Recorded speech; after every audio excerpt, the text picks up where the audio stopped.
Just pour the coffee. Sunny's on to hide the morning's truth. Mom, it ain't easy, that's the bottom line. Behind her coffee, she's doing just fine. Real talk, real life, the whole messy view. Got stories of motherhood just for you. Real talk, real life, the whole messy view. Yeah, real talk, real life, the whole messy view. Hey everyone, I am back and I have my moño, my fuzzy robe, my coffee, and some stories to tell. So welcome back to Behind Her Coffee, Stories of Motherhood, and let's get into this. All right, so I hope everyone kind of enjoyed my last episode and how it kind of felt like a chat, because that's what I want.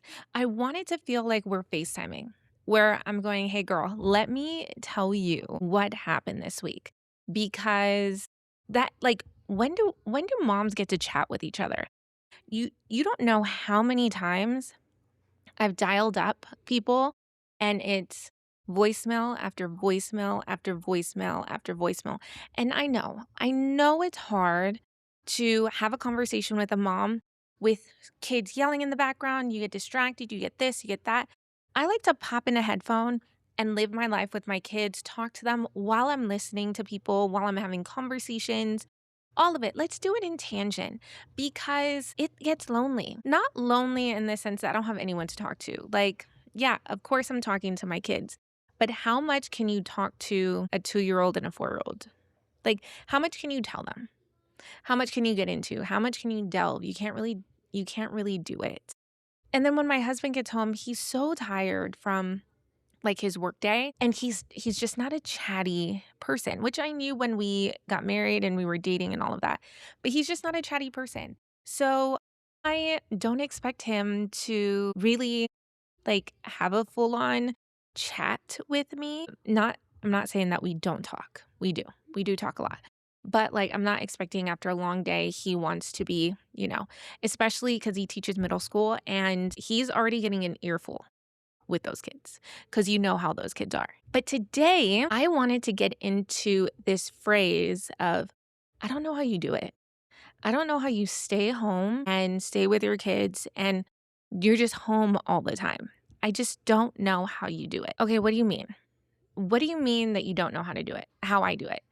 And that's what I start to think. But then I think back to how I used to say that. And the reason why that came to my head was, a lot of people, and even I used to think this, it would be, so you're a stay-at-home mom. So that means you get to sit down, you get up late, you get to, go out for coffee and be out and about throughout the day. And you just get to do all these fun things. Like, look at how lucky you are. And it must be so boring because you're just home. Oh, let me rephrase that. It's nice to get out, but it must be boring that you're in the house as well. And it's like, okay, I never really gave moms the props when they're stay-at-home moms, if they're doing also the laundry, the dishes, the cooking, the cleaning, the everything that goes on, doctor's appointments, remembering everything for your child. Like, we have to our shopping list ready for my husband to go grocery shopping for us. He goes once a week for us. And I forget certain things on the list. And he's like, how did you forget?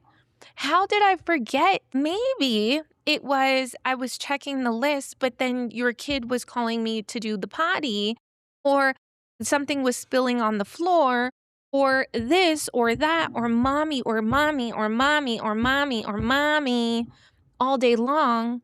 And yes, I forgot the peanut butter. And yes, every week I forget something or I miscalculate something. But my brain is always going like this. And I don't think people understand the kind of like the mental load, the draining that happens. And I'm not saying that I have a hard job. I know that is controversial. I'm a stay-at-home mom. This is by choice. And it's not a hard job. I just said that. It's not a hard job in the sense that it's physically like draining. So my dad does construction. That is harsh on the body. That is very harsh on the body. He is up at 4, has to go to a construction site. He's underneath houses, digging, doing all of that. I can't do that. I'm sorry. That is hard work, like blue collar. Is it blue collar? Yeah, blue collar, like hard work. I'm home. It is, though, mentally kind of being a stay-at-home mom or just a mom in general is very mentally draining, and it's 24/7. Like, my day really doesn't end until my husband goes to sleep, because I am also the type of person that I do the dishes at night. Yes, my husband can do them, but he likes to fall asleep on the couch and then do them maybe at like 2, 3 o'clock in the morning. He doesn't complain about that, but it drives me crazy. I don't know why. It's just a thing. And I'm like, why am I sitting on the couch and there's a kitchen that just needs to be clean before I go to bed? Like, I can't go to bed until I know the kitchen is clean. It's just a thing. Also, I found out as a homeowner, not that I've never lived in a house before, but it was never something that was on my mind as a child. But once you're a homeowner, it's ants. Oh my goodness. The battle with my home and ants, I go crazy. If I showed you the text messages I've sent my husband about ants, little break, because my daughter was screaming her head off, mom, to ask me if that was someone's mom, her Barbie doll. Anyways, the ants, the amount of text messages I've sent my husband of how I am in war with ants. We don't have them. The pest control has been spraying outside. But before we got them, it was just like, oh my goodness, I don't understand. I scrub on my knees. Like, if I see one ant, my kitchen is glistening. It's sparkling with the sun rays that are coming in. Because if I see one ant, then I feel like it's like war's about to start. War's about to start. You sent that one in. I know many more are going to come. And I need to find the one crumb, because they find the one crumb in my home to go for. So that's my battle with ants. Well, not battle. I'm winning it. But my little side note with ants. Anyways, I love my kitchen clean. So that is, and now I'm having another mom moment where I forgot what I was talking about. And I was talking about how being a stay-at-home mom, it's just very, like I said before, that's where I was going. My day does not end until my husband goes to sleep. I make sure the kitchen is nice and clean, kitchen closed when mom goes to bed. So I go up, and then I'm not going to lie. I'm not going to lie. I do doom scroll on my phone once I get into bed. So I have been guilty of going to bed. I don't know, maybe 1 a.m. I know. It's like, Karmin, you need to go to bed earlier than that. But then I start doom scrolling, and then I am just laughing in the dark. It's my only peace and quiet. It really is my only peace and quiet before going to bed. And I take full advantage of it. And of course, I'm exhausted in the morning. And it's funny because I told my husband that I was going to start waking up at 5 o'clock in the morning. And so I set an alarm at 5. And all I did was create an annoying alarm for both of us where I'm shutting it off because I'm not getting up. I'm exhausted. I'm not getting up. I could and I should, but I'm not. I keep telling myself that. And he rolls his eyes every time I tell him, I'm going to wake up. Like, I'm going to get up. I have an alarm. Don't worry. I'm going to get up. Never do. I will. I will. Hopefully. Maybe one day. But we'll see. I need to get into some working out in the morning. I do best in the morning. I really do. I don't do best at night because I'm just so exhausted. I do best like before everyone wakes up, which I have done. And I know I do best in the morning, but I don't do it. But I know I'm going to start trying to kind of get into a little bit more of a healthier weight for myself. If my husband and I do decide on a third child, I want to at least shed a couple pounds before that happens, if that happens. And by the way, now that I'm on the subject of weight, I have 2 daughters. And I was thinking, and I was actually watching a YouTube video where it's talking about how back in the day, society used to talk about women's bodies. Like this, th- this would not have been acceptable in the 50s, 60s, 70s. It's not really acceptable now to be on the internet in a robe with your moño, just kind of not in makeup, not in full glam, because people don't want to see that. This is motherhood. I love the saying where it says motherhood is ghetto. It is. We are in the, like, who, it's like going to the gym in full makeup. And I'm sorry for anyone who actually does that. This is not like a jab at you, but most of the time, most people go to the gym without makeup, baggy, like they're going to go work out, going to get sweaty, going to like get in the routine. What do you think is happening here in the house? I can put on some jeans. I can put on some makeup, do my hair, but for what? For what? If I leave the house though, I do get like put my hair up a little bit better, maybe a hat. A hat is good. Throw on a shirt and some pants. And I'm going to tell you this, maternity pants and shirts are still very comfortable. They have that like ribbing on the side that I absolutely love because then it still helps with the areas that are not as toned as they might have been. So yeah, maternity clothes, I am all for still and still have. And I am proud to say that.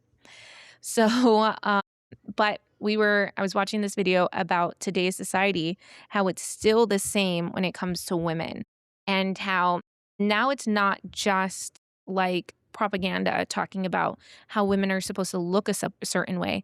Now it's just women talking about that. Now it's just women saying like, look at me, look at me, look at me on Instagram, TikTok, all of that. Or like, there's a trend with the Megan Thee Stallion. I don't listen to her. It's like, all I need is a paintbrush and a pen, something like that. And then they do like this whole full glam after. And it's just this whole like, you're supposed to look a certain way. And I want to prove that you don't have to. You don't have to be the most gorgeous person on the internet. You don't have to have full glam to talk to people, to have a conversation. You don't have to do any of that. I've seen some videos out there where I'm like, and you posted that? Like, oh my goodness, what is going on? And I'm gonna be self-conscious about just being in a robe and having hair up, having baby hairs that all of us moms do. Anyways, but I want to prove this point because I have daughters and I have nieces and I have cousins and I have a a younger sister-in-law. I have women in my life who are not yet in motherhood, who are in the dating field space, and they need to know that when they get into motherhood or they ever choose to go that route, you do not need to be perfect. You do not need to jump from baby weight. Like, you don't have to shed the baby weight. You don't have to be that mom, that supermodel mom who's breastfeeding and about to go down the runway. Yeah, that's very empowering. But the normal woman, the normal person that's living day-to-day life is not like that. Half of us are scrolling, looking at you, looking like this. And I'm appealing to you. I look, I'm not hating on the people who do get up, get dressed and all of that. Don't get me wrong, there's going to be a point where I'm not with with toddlers or a baby or anything like that, and I'm going to have the time. I can make time to do it, but I'm choosing not to. I am the type of person that you tell me to do something and I do the opposite. That's a good thing and a bad thing. Let's just say that. And the way I'm taking this is I'm going to prove that you can sit and moms can talk. We can have a conversation. We can be friends. We can be friends and be there for each other without having to look like supermodels, without having to do the big reveal, without having to be a baddie. Like, I think you're a baddie anyways. I think you're amazing anyways. You're taking care of your kids. You're doing the best you can. You're a mom. how much more of a baddie can you be? Right? I haven't even sipped my coffee because I'm so passionate about this. Like, don't come at me saying you need to get more done up. Nah, fool. Like, this is real life. This is real life. And I'm going to show you that this is real life. I'm a mom with 2 littles. And yes, that's different. I'm going to say that. There are mothers with larger gaps between kids, and they can do a whole lot more. Or if you have 1 kid, you can do a whole lot more. Or there's a lot of things out there. I have 2 little ones, and I choose, and yes, this is a choice, I choose to be comfortable and to show my girls it's okay to not have to be a pinup or not have to be perfect all the time. I want my daughters to be happy about their hair, which I struggled with having curly hair in the 90s and the early 2000s when you were supposed to have it straight. It's okay to not be a size 2, 4, any of that. And I know I struggled with that, not being 5, and which is like the size of my thigh now, but I struggled with the fact that I was a size 5. And back then, I'm a millennial, so early 2000s, you had to be like a 00. Not me. Not me. My girls, I don't know what they're going to look like when they get older, but I want them to be happy about it. I want them to be proud of their bodies. And the way that celebrities are looking now, it kind of looks like they're not proud of their bodies. And I don't want that to rub off, or to not rub off on my kids, but to be the culture around them. Yes, it might be the culture of them in the outside world, but not in our home. We are going to be proud of our bodies. We're going to be healthy. We are going to take care of ourselves. And some of you might be like, well, Karmin, it doesn't look like you're taking care of yourself. I am. I just like to be comfortable while doing it. There's nothing wrong with throwing your hair up, putting on some sweats, and being comfortable. That's just it. I used to be so worried about having my hair up. Like, if you asked my 20-year-old self if I would leave my house with hair up, that would not have happened. I was so insecure by a lot of things that it makes me very aware of me having daughters. And maybe in the next episode, I'll get into the things that I want to try to do with my kids. And it's funny because it's like, well, you're a millennial. Of course, you're trying to do the opposite. You're trying to do Look, us millennials have gone through a lot, and we've seen a lot, and especially us women, we've been shamed a lot. And I'm starting to see it was going in another direction, and I'm starting to see it circle right back. And my kids are not yet near social media or anything like that, but I don't even want to know what it's going to be once they get to wherever they are. So I am trying to make sure it's very much a healthy space in our home. When it comes to that, I also want to show them healthy ways for emotions, because moms tend to hide a lot of things from their kids. It's that perfect example of where people say you're supposed to have at least some arguments in front of your children so they can see healthy ways on how to kind of resolve issues. If you do every argument behind doors, how is your kid going to know, or what model are they going to refer back to? If they're like, well, my parents never argued, my parents never had an issue, my parents never did this, they get into their next relationship and now they're struggling, thinking, how am I supposed to handle this? How am I supposed to do this? And like, my parents had it. No, like, I am trying to teach my girls that when you become a mom, you're going to have emotions. You're going to be frustrated at times. And yes, I do tell them, mommy's frustrated. I'm going to take a step back and I'm going to breathe. And I'm going to do what I tell you to do. I'm going to model it. Half the times parents don't model what they tell their kids. So I'm going to model it. I'm going to step back. I'm going to breathe, and then I'll come back. It's all good. Like, we're in this together, right? I'm not a perfect parent. Far from it. I'm me. I'm Karmin. And I hope you guys enjoyed this episode, this little rant again. And yeah, let's see where we get to. And for everyone listening on Spotify, which you can listen on Spotify, thank you for listening in. You can also watch this video on YouTube. Don't forget to hit the subscribe button, the notification button, and on all platforms. You can also listen on Amazon Music. And thank you, thank you, thank you. Ladies, I will see you and talk to you next week. A Coffee with Karmin production.